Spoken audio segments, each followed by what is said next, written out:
ಪ್ರಿಯ ವೀಕ್ಷಕರೇ, digital India ಯುಗದಲ್ಲಿ ಇಂದು UPI payment ದಿನನಿತ್ಯದ ಜೀವನದ ಅವಿಭಾಜ್ಯ ಭಾಗವಾಗಿದೆ. ಟೀ ಅಂಗಡಿಯಿಂದ ಹಿಡಿದು ದೊಡ್ಡ ಮಾಲ್ಗಳವರೆಗೆ, ಆಸ್ಪತ್ರೆಯಿಂದ ಹಿಡಿದು ಆನ್ಲೈನ್ ಶಾಪಿಂಗ್ ವರೆಗೆ ಎಲ್ಲೆಡೆ ಯುಪಿಐ ವ್ಯವಹಾರವೇ ಪ್ರಚಲಿತವಾಗಿದೆ. ವಿಶೇಷವಾಗಿ ಫೋನ್ ಪೇ, ಗೂಗಲ್ ಪೇ ಮತ್ತು ಪೇಟಿಎಂ ಆಪ್ಗಳು ಕೋಟ್ಯಂತರ ಜನರ ಜೀವನವನ್ನು ಸುಲಭಗೊಳಿಸಿದೆ. ಆದರೆ ಸಣ್ಣ ಪುಟ್ಟ ತಪ್ಪು ಮಾಡಿದರೂ ದೊಡ್ಡ ಆತಂಕಕ್ಕೆ ಕಾರಣವಾಗುವ ಸಾಧ್ಯತೆ ಇದೆ. ಕೇವಲ ಒಂದು ಸಂಖ್ಯೆ ತಪ್ಪಾಗಿ ಟೈಪ್ ಮಾಡಿದರೆ ಅಥವಾ ತಪ್ಪು QR ಕೋಡ್ ಸ್ಕ್ಯಾನ್ ಮಾಡಿದರೆ ಹಣ ಬೇರೆ ವ್ಯಕ್ತಿ ಖಾತೆಗೆ ಹೋಗಬಹುದು.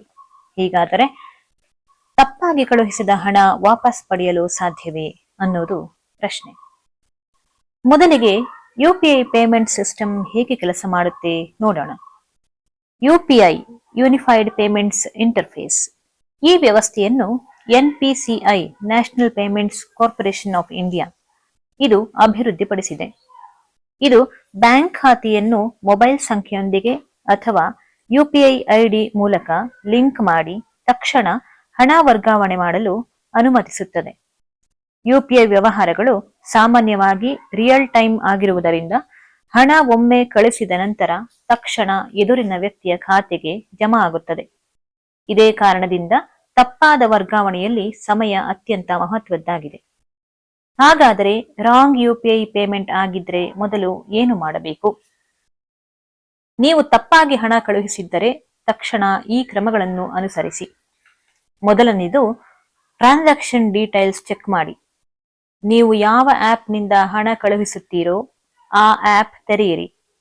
Transaction ID, UTR number, amount, date ಮತ್ತು ರಿಸೀವರ್ ನೇಮ್ ಇಷ್ಟನ್ನು ಪರಿಶೀಲಿಸಿ. ಕೆಲವೊಮ್ಮೆ ಹೆಸರು ಸರಿಯಾಗಿದೆಯೇ ನೋಡದೆ ಹಣ ಕಳುಹಿಸಿರುವುದರಿಂದ ಸಮಸ್ಯೆ ಉಂಟಾಗುತ್ತದೆ. ಎರಡನೆಯದು, ರಿಸೀವರ್ಗೆ ಹಣ ಪಡೆದುಕೊಂಡವರಿಗೆ ತಕ್ಷಣ ಕರೆ ಮಾಡಿ. ಹಣ ತಪ್ಪಾಗಿ ಹೋಗಿದ್ದರೆ ಆ ಮೊಬೈಲ್ ನಂಬರ್ಗೆ ಕಾಲ್ ಮಾಡಿ ಪರಿಸ್ಥಿತಿಯನ್ನು ಶಾಂತವಾಗಿ ವಿವರಿಸಿ. ಬಹುತೇಕ ಜನರು ಸಹಕಾರ ನೀಡುತ್ತಾರೆ. ಸೌಜನ್ಯದಿಂದ ವಿನಂತಿಸಿದರೆ ಹಣ ಮರಳಿ ಬರುವ ಸಾಧ್ಯತೆ ಇದೆ. ಮೂರನೆಯದು, ಆಪ್ನಲ್ಲಿ ರೈಸ್ ಎ ಕಂಪ್ಲೇಂಟ್ ಎಂಬ ಆಯ್ಕೆ ಇದೆ. ಫೋನ್ ಪೇ ಅಥವಾ ಗೂಗಲ್ ಪೇನಲ್ಲಿ ಹೆಲ್ಪ್ ಅಥವಾ ರೈಸ್ ಎ ರಿಕ್ವೆಸ್ಟ್ ವಿಭಾಗದಲ್ಲಿ ರಾಂಗ್ ಟ್ರಾನ್ಸ್ಫರ್ ಆಯ್ಕೆ ಮಾಡಿ ದೂರು ದಾಖಲಿಸಿ. RBI ಗೈಡ್ಲೈನ್ಸ್ ಪ್ರಕಾರ ಹಣ ವಾಪಸ್ ಸಾಧ್ಯತೆ ಇದೆಯೇ? RBI ಗೈಡ್ಲೈನ್ಸ್ ಪ್ರಕಾರ ತಪ್ಪಾಗಿ ವರ್ಗಾವಣೆಯಾದ ಹಣವನ್ನು ಮರಳಿ ಪಡೆಯಲು ಸಾಧ್ಯವಿದೆ. ಆದರೆ ಕೆಲವು ಷರತ್ತುಗಳು ಅನ್ವಯವಾಗುತ್ತದೆ. ಮೊದಲನೆಯದು, ನೀವು 24ರಿಂದ 48 ಗಂಟೆಗಳ ಒಳಗೆ ದೂರು ನೀಡಬೇಕು. ಎರಡನೆಯದು, ಟ್ರಾನ್ಸಾಕ್ಷನ್ ID ಸರಿಯಾಗಿ ನೀಡಬೇಕು. ಮೂರನೆಯದು, ಬ್ಯಾಂಕ್ ತನಿಖೆ ಪೂರ್ಣಗೊಳ್ಳುವವರೆಗೆ ಕಾಯಬೇಕು. ಹಣ ಎದುರಿನ ವ್ಯಕ್ತಿಯ ಖಾತೆಯಿಂದ ವಾಪಸ್ ಪಡೆಯಲು ಅವರ ಅನುಮತಿ ಅಗತ್ಯವಾಗಬಹುದು. ಬ್ಯಾಂಕ್ ನೇರವಾಗಿ ಹಣವನ್ನು ಕಟ್ ಮಾಡುವಂತಿಲ್ಲ, ಆದರೆ ಡಿಸ್ಪ್ಯೂಟ್ ರೆಸಲ್ಯೂಷನ್ ಪ್ರೊಸೆಸ್ ಅನ್ನು ಆರಂಭಿಸುತ್ತದೆ. ಬ್ಯಾಂಕ್ ಚಾರ್ಜ್ ಬ್ಯಾಕ್ ಪ್ರೊಸೆಸ್ ಹೇಗೆ ನಡೆಯುತ್ತದೆ? ಸ್ಟೆಪ್ 1, ನಿಮ್ಮ ಬ್ಯಾಂಕ್ ಅನ್ನು ಸಂಪರ್ಕಿಸಿ. ಕಸ್ಟಮರ್ ಕೇರ್ಗೆ ಕರೆ ಮಾಡಿ ಅಥವಾ ಬ್ಯಾಂಕ್ ಶಾಖೆಗೆ ಭೇಟಿ ನೀಡಿ ರಾಂಗ್ ಟ್ರಾನ್ಸ್ಫರ್ ಅಥವಾ UPI ಡಿಸ್ಪ್ಯೂಟ್ ದೂರು ದಾಖಲಿಸಿ. ಎರಡನೆಯದು, ರಿಟರ್ನ್ ಕಂಪ್ಲೇಂಟ್ ನೀಡಿ. ಇದರಲ್ಲಿ ಬ್ಯಾಂಕ್ ಟ್ರಾನ್ಸಾಕ್ಷನ್ ID, ಅಮೌಂಟ್ ಮತ್ತು ಡೇಟ್ ಕೇಳುತ್ತದೆ. ಲಿಖಿತ ದೂರು ನೀಡಿದರೆ ಪ್ರಕ್ರಿಯೆ ವೇಗವಾಗುತ್ತದೆ. ಮೂರನೆಯದು, NPCI ಡಿಸ್ಪ್ಯೂಟ್ ಪೋರ್ಟಲ್ ಬಳಸಿ.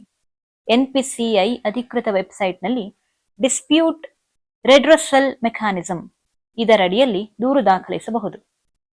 ಹಾಗಾದರೆ ಹಣ ಎಷ್ಟು ದಿನದಲ್ಲಿ ವಾಪಸ್ ಬರುತ್ತದೆ?